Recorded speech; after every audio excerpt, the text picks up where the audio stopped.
Première chose, il faut savoir qu'il existe deux types de peuples. Les peuples dominants et les peuples dominés. Par exemple, les Américains sont un peuple dominant et les Congolais sont un peuple dominé. Mais parmi les peuples dominés, il existe les peuples soumis et les peuples insoumis. Par exemple, les talibans en Afghanistan sont un peuple insoumis. Mais les Congolais sont un peuple soumis. Comment le peuple congolais, jadis guerrier, est devenu un peuple soumis? Lors de la colonisation, l'Occident a vaincu militairement les rois et les peuples congolais. Mais vaincre un peuple, militairement, ne veut pas dire le soumettre. Le processus de la soumission est mental et psychologique.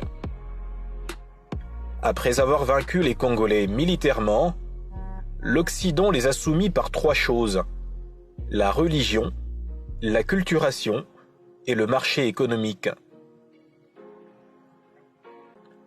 Si les Américains ont vaincu les talibans en 2001, mais pendant 20 ans n'ont pas pu soumettre les talibans, c'est parce que l'islam et la culture musulmane est un béton que l'Occident n'arrive pas à soumettre. Un peuple insoumis, même s'il est dominé par la force, continuera à résister.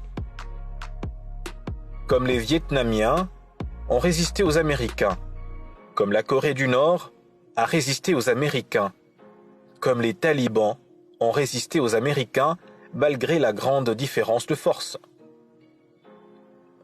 En conclusion, un peuple soumis pleurniche, se plaint, dénonce, et rien n'arrive.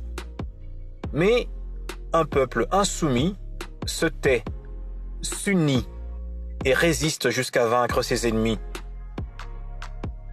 Aussi longtemps que le peuple congolais n'aura pas sa propre religion, ne va pas valoriser sa propre culture, ne va pas apprendre à se nourrir soi-même, ni maîtriser les technologies pour transformer seul ses matières premières, pour avoir un plus grand levier de négociation sur le marché économique mondial, ce peuple restera un peuple soumis, humilié et esclave.